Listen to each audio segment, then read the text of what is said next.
Olá, sejam todos muito bem-vindos. Eu sou o professor Artemilson Montanho do Componente de História e nós vamos dar prosseguimento aqui nos nossos conteúdos, tá bom? Nós vamos compartilhar muito conhecimento. Então vamos verificar qual é o nosso objeto de conhecimento? Nossa aula de número 9 tem como objeto de conhecimento tempos de crise e a revolução tecnocientífica. No nosso detalhamento nós vamos verificar o seguinte: impactos da tecnologia na sociedade, globalização, automação e transformações no mercado de trabalho. Desafios éticos e ambientais da revolução técnico-científica. Privacidade, desigualdades e sustentabilidade. Então, para a gente conversar melhor sobre essas temáticas, melhor sobre esse objeto de conhecimento e esses detalhamentos, vamos iniciar nossa aula.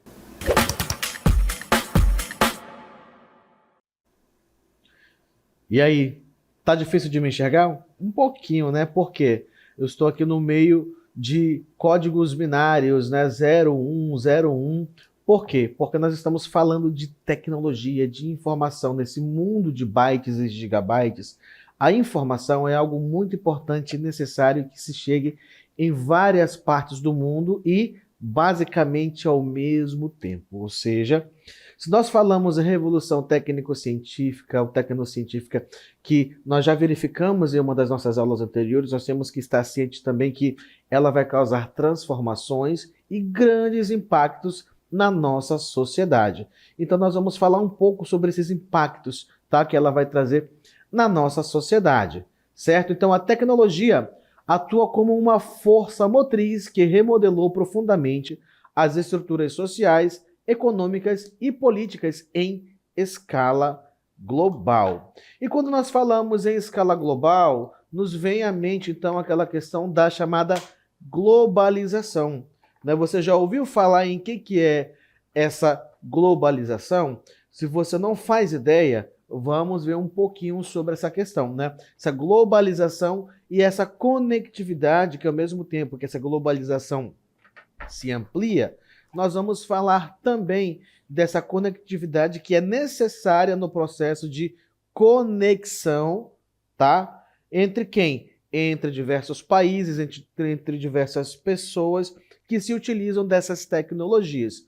Como, por exemplo, a gente sabe que hoje a internet é uma das principais ferramentas associadas a essa globalização. Ali, ó, o sinal do Wi-Fi que serve para conectar os smartphones, os tablets e os notebooks.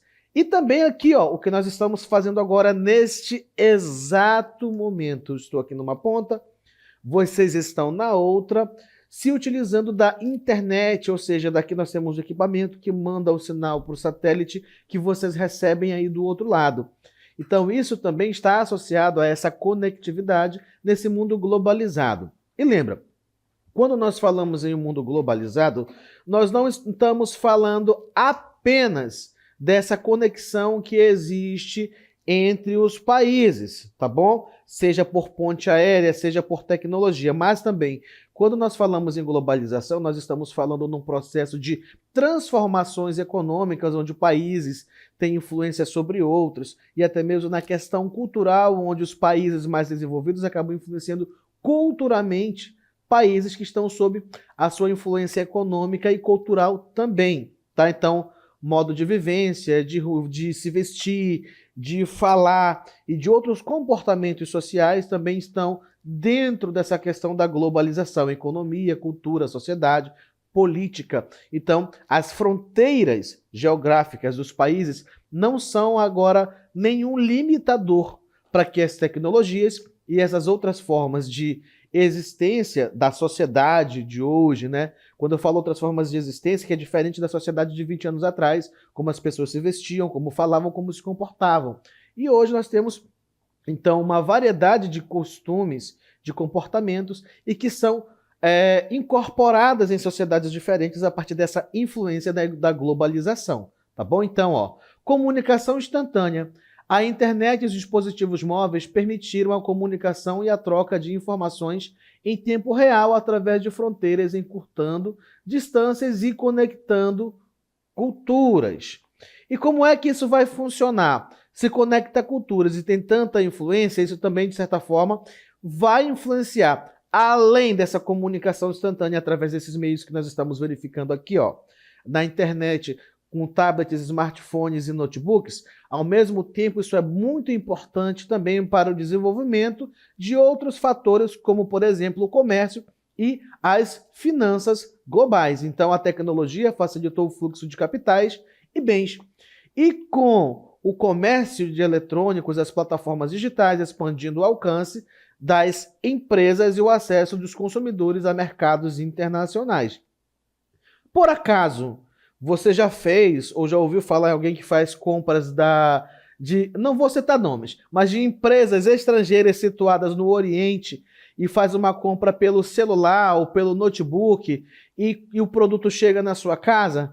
Então, é facilitado e propiciado justamente pelo avanço dessas tecnologias de conectividade que estão ali, ó, ligando a economia global. Por isso, globalização. As economias estão interligadas, independente do continente e do país em que essas empresas estão situadas, não é? Ou então, mesmo que você more na mesma cidade, fez um pedido de um aplicativo de alimento, você pede, chegou na sua casa, facilitado pelo smartphone, ou por um tablet, ou pelo computador.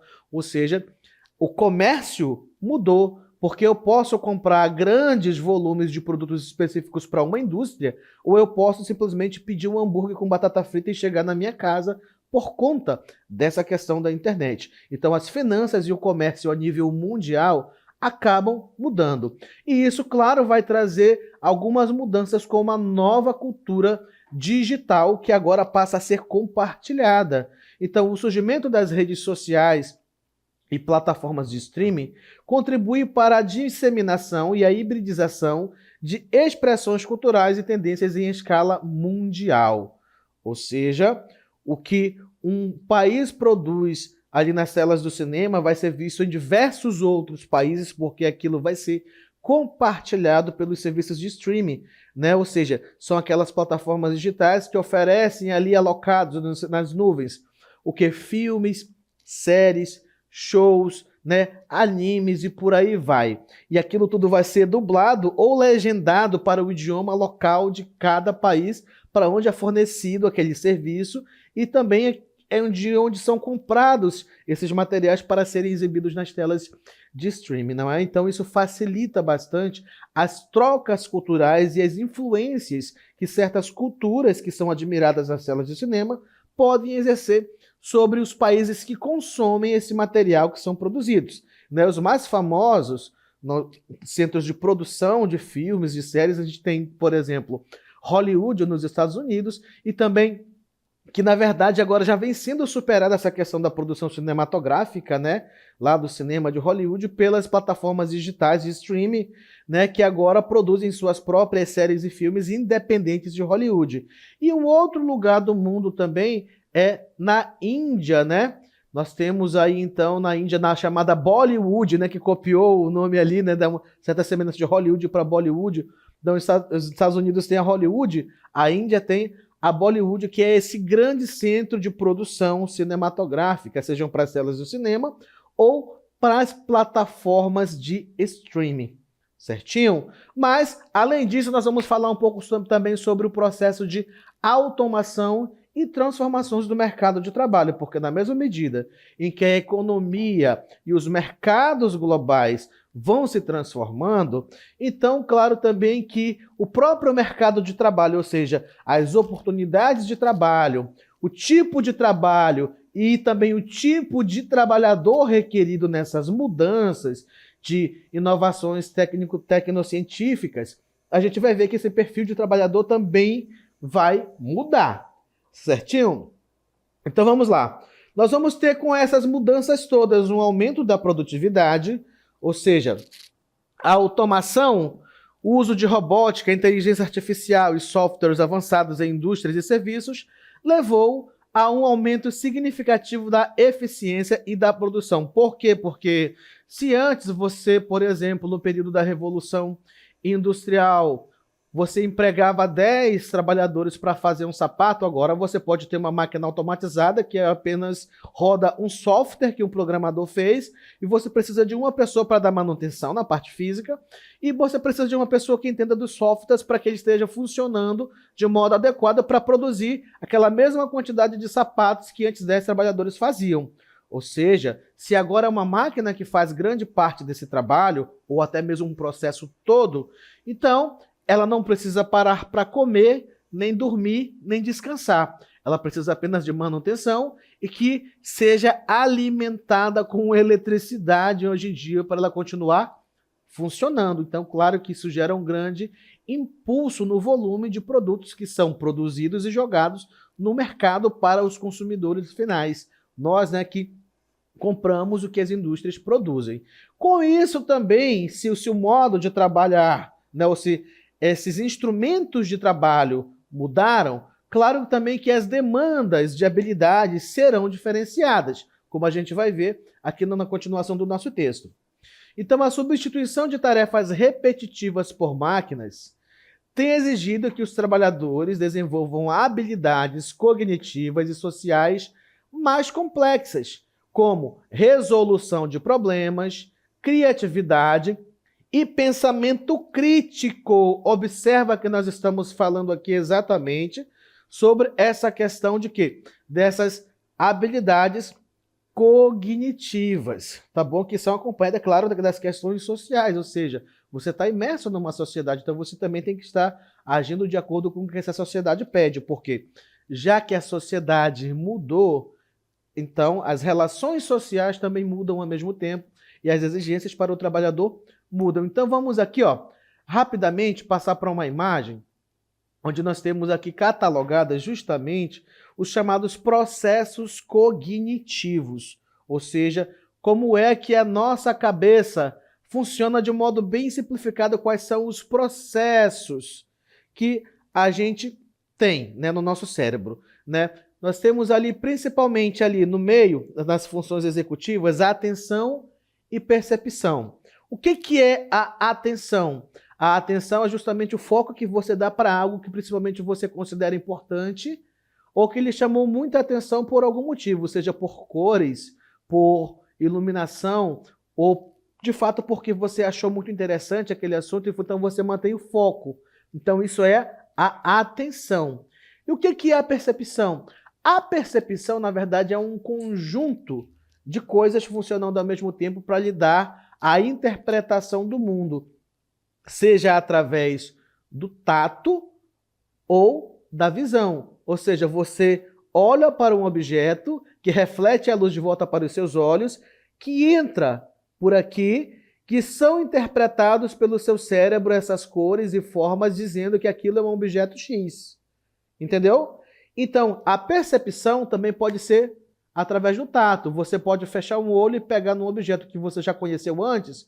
Quando apaga a luz na sua casa, de repente a energia vai embora, você está andando ali procurando alguma coisa para acender uma lanterna, uma vela, alguma coisa, e você está andando e esbarra em alguma coisa. Você não está vendo, mas se for a mesa, você vai dizer, ai, bati na mesa. Porque você está tateando e você já conheceu antecipadamente que aquilo é uma mesa. Não é? Você já viu uma mesa, você sabe como é a mesa.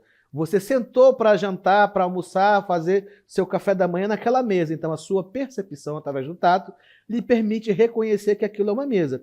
Mas ainda também nesses processos cognitivos é que moram justamente também a nossa capacidade de aprendizagem, porque através da atenção, da percepção, da linguagem, dos aspectos metalinguísticos, como estão falados aí, ó, a memorização, os processos de aprendizagem, então, estão todos relacionados a esses processos cognitivos. Ou seja, desde que nós nascemos, nós começamos a desenvolver esses processos cognitivos que culminam no nosso aprendizado de fala, através dos chamados neurônios espelho, onde a gente aprende por imitação, não é? A gente ouve desde criança as pessoas falando e a gente vai começando a balbuciar as primeiras palavras, até falar papai, mamãe, comer, água, fome e etc, não é?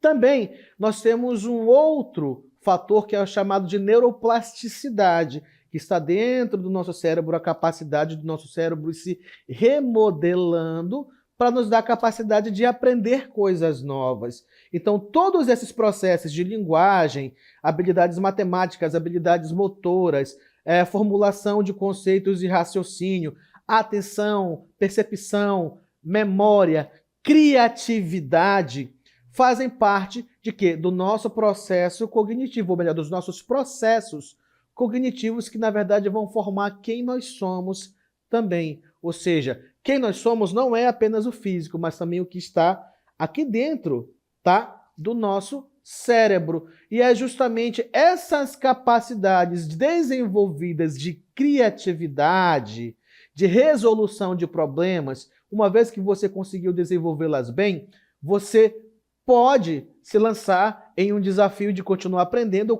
ou trabalhar em um mercado de trabalho que cada vez mais exige dos trabalhadores que eles sejam criativos e tenham uma capacidade de resolução de problemas acelerada, porque a sociedade e, além disso, o mercado de trabalho em que muitas pessoas estão inseridas, nós estamos sendo inseridos e que os nossos filhos vão ser inseridos cada vez de modo mais envolvente, exigem, tá? Que sejamos capazes de manter essa atenção, foco, criatividade e resolução de problemas e também sejamos capazes de, através da neuroplasticidade, ou seja, de nos adaptarmos, de aprendermos, conseguimos embarcar cada vez mais nesse mundo digital interconectado, onde eu estou aqui numa cidade, vocês estão em outra cidade, e a gente está desenvolvendo uma aula, não é? Você imagina que isso seria possível há 20 anos atrás?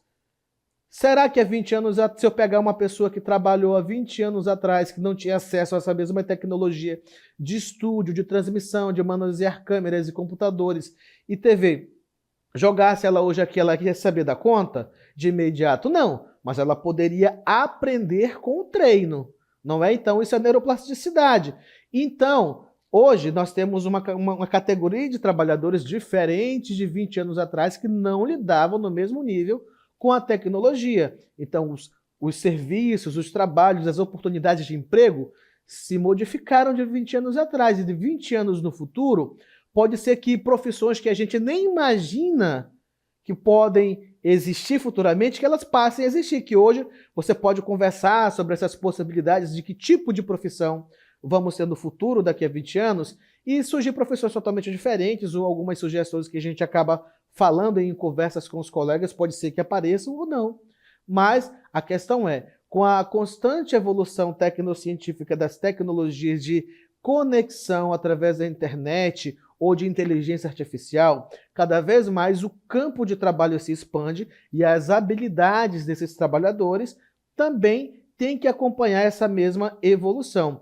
Mas claro que grande parte disso está associada à nossa capacidade de se adaptar a esse mercado de trabalho e que esses trabalhadores continuem desenvolvendo, não é? A sua criatividade e a capacidade de resolução de problemas nesse mundo de inovações constantes. Certinho? Continuando.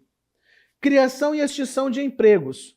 Enquanto a tecnologia cria novos setores e funções, ciência de dados, desenvolvimento de software, ela também torna obsoletos alguns empregos tradicionais, gerando a necessidade de requalificação profissional, o reskilling, ou seja, justamente o que eu acabei de citar para vocês o exemplo. Digamos assim, um trabalhador de 20 anos atrás que não lidava com as tecnologias de estúdio, hoje ele pode começar a trabalhar com isso? Pode, desde que ele faça o quê? Uma requalificação profissional para aprender como funciona o trabalho dentro de um estúdio, não é?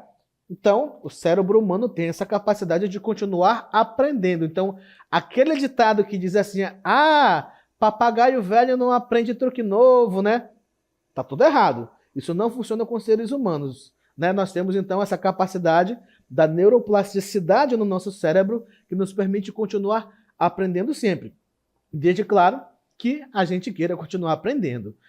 Economia gig. Então surge também esse conceito dentro desse mundo de transformações constantes de tecnologia, o conceito da economia gig. Você já ouviu falar nisso? Parece que, sei lá, é um negócio estranho de outro mundo, né? E de fato, alguns anos atrás isso era. E o que é essa economia gig? Olha só, o surgimento de plataformas digitais que conectam trabalhadores a tarefas pontuais. Exemplo, transporte, entregas.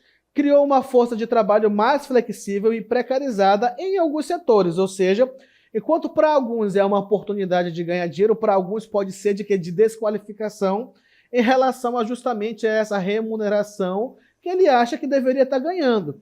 No entanto, ainda faz parte desse processo contínuo de evolução tecnocientífica. Por quê? Porque antigamente, para você, por exemplo, chamar um encanador, um eletricista na sua casa, você tinha que conhecer um eletricista, ter o contato dele salvo, ou você tinha que saber onde ele morava para ir lá falar com ele, ou então pedir uma recomendação de alguém, não é? Hoje em dia você pode baixar aplicativos no seu smartphone, no seu tablet, ou acessar uma página na internet que fornece o contato de diversas pessoas que trabalham em diversas funções. Inclusive, você já ouviu falar naquela profissão de marido de aluguel, onde os homens que sabem trabalhar com carpintaria, marcenaria, que sabem trabalhar como pedreiro, encanador, diversas outras coisas do dia a dia de manutenção de casa, se colocam à disposição. Então, as pessoas ligam para esse cara que ele vai atender, vai dizer qual é o preço que ele cobra para resolver tal problema e ele vai lá e resolve pontualmente o trabalho daquela casa. Sim, isso faz parte então da economia gig, ou seja, as plataformas digitais têm lá os trabalhadores cadastrados e você vai com a sua necessidade e contrata aquele trabalhador pela plataforma digital, sem necessitar mais do boca a boca ou da referência de alguém que ele passa ao contato de um certo trabalhador. Certo? Então essa é a economia gig. Continuando, desafios éticos e ambientais da revolução tecnocientífica. O avanço rápido da tecnologia levanta questões complexas que exigem atenção ética e regulatória. Primeiro ponto que nós vamos verificar a respeito disso: desafios éticos e de privacidade, vigilância e perfilamento. O que isso quer dizer? Nosso texto vai explicar. Ó. A coleta massiva de dados pessoais por empresas e governos, muitas vezes sem o consentimento ou conhecimento total dos usuários, levanta preocupações sobre a vigilância e a manipulação comportamental. Professor, não estou entendendo o que isso quer dizer desse levantamento de dados, coleta de dados massiva das pessoas sem consentimento.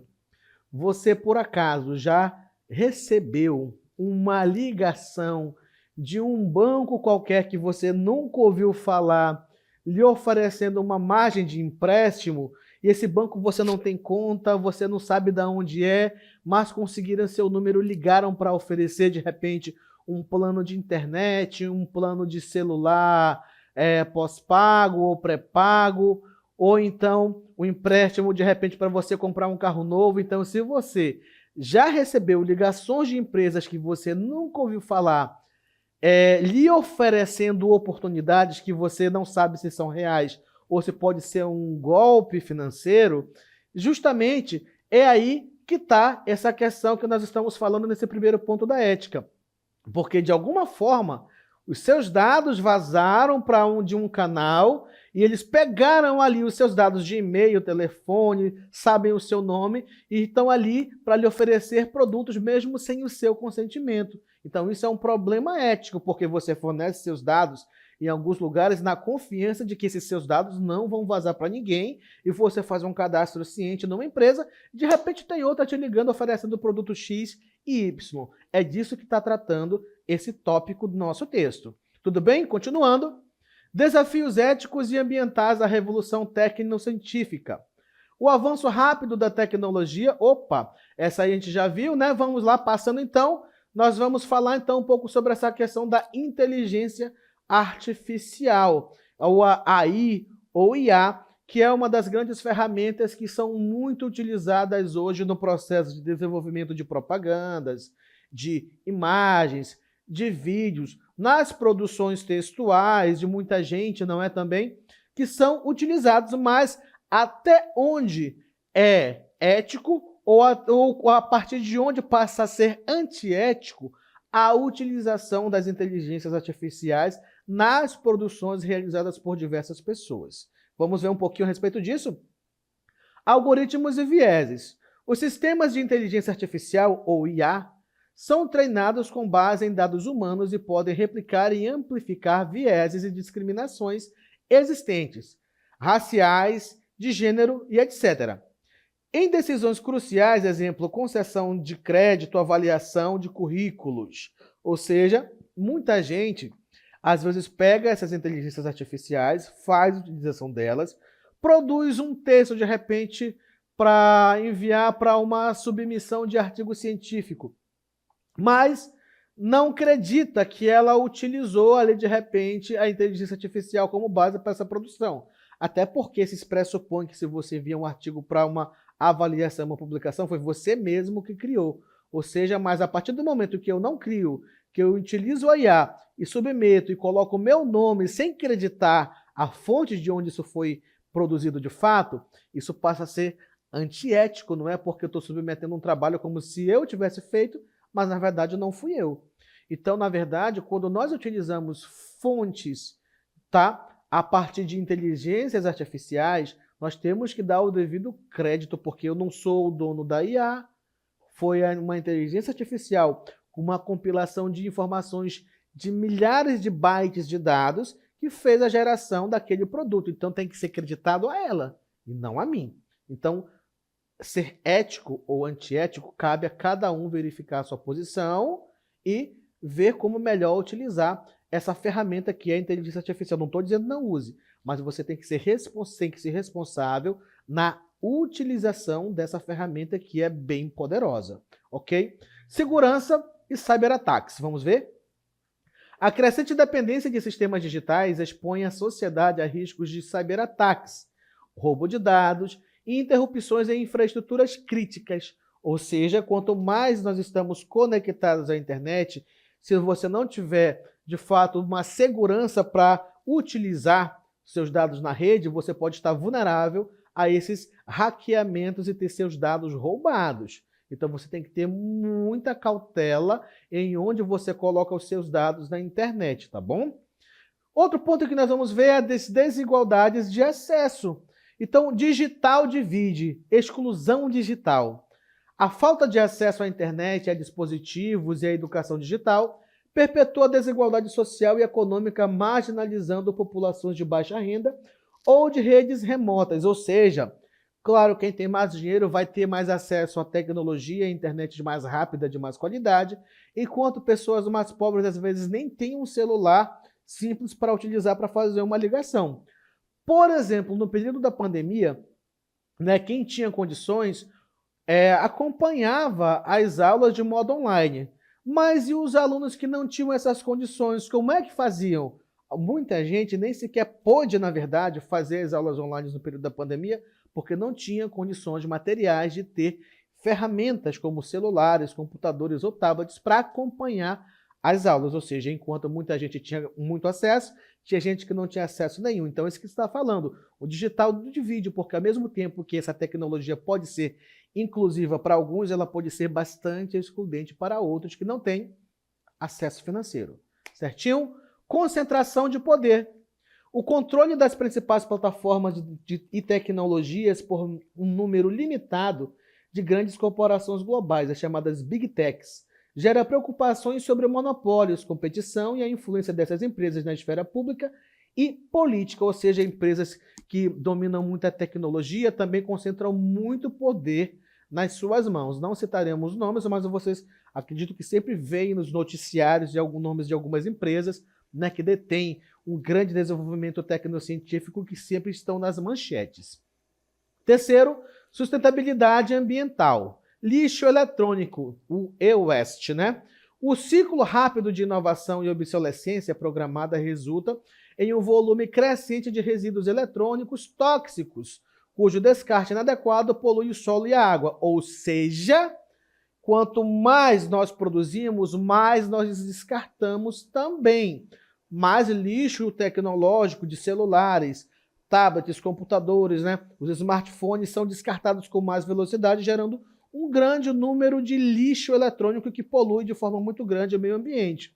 Mas na mesma medida que nós poluímos, nós também podemos colocar em prática, tá bom? Formas de não poluir tanto. Uma delas que eu apresento para vocês aqui é a chamada logística reversa, não é? O que é logística reversa? Se a indústria produz aquele material que depois é descartado como lixo, nós podemos fazer o processo, na verdade, de reciclagem, ou seja, aquele produto que já foi usado faz o que, ao invés de parar no lixo e poluir, faz o retorno de volta para a indústria para ser reciclado e reutilizado na produção de novos produtos. Ou, no mínimo, se pensar em formas de descarte adequado para esse lixo eletrônico. Mas o interessante é haver o processo de reuso do que pode ser reutilizado dentro dessas indústrias. Então, isso é a chamada logística reversa, porque saía das fábricas e parava apenas na mão do consumidor final. Com essa ideia de logística reversa, isso pode sair da mão do consumidor final e voltar para a indústria para ser reutilizado, fazendo, então, o caminho de volta para a indústria, por isso chamado de logística reversa. E o consumo de energia, como é que anda no meio de tudo isso? O funcionamento de servidores, centros de dados, os data centers e criptomoedas exige um consumo massivo de energia, contribuindo para as emissões de gases de efeito estufa, a menos que fontes de energia renovável sejam utilizadas, que é um dos grandes pontos, inclusive, que o Brasil está dentro, que é a da utilização de energias renováveis, ou seja, que se pare de utilizar tanto os combustíveis fósseis, que movem os motores, liberando uma grande quantidade de gases no meio ambiente, né, na atmosfera, e se utilize, por exemplo, a energia eólica, a energia hidrelétrica, né, e algumas outras formas, também como a solar, para não poluir tanto o meio ambiente e se continuar gerando energia. E claro que com isso a gente vai ter também uma grande exploração de recursos, né? A produção de componentes eletrônicos, como por exemplo baterias, depende da mineração de recursos naturais, finitos e por vezes extraídos em condições ambientais e sociais questionáveis, porque em alguns lugares pessoas pobres são colocadas para trabalhar em grandes jornadas de trabalho dentro de minas para extrair a matéria-prima que são utilizadas, por exemplo, nessas baterias. Então, pessoas são ali submetidas a grandes cargas de trabalho para que essas indústrias continuem funcionando também. Então, por um lado tem os benefícios da evolução tecnológica, por outro lado tem os malefícios do excesso de exploração do meio ambiente e de pessoas também, assim como o processo de exclusão que pode ser trazido pelo mundo digital. Certo, queridos? E essa foi a nossa aula de hoje.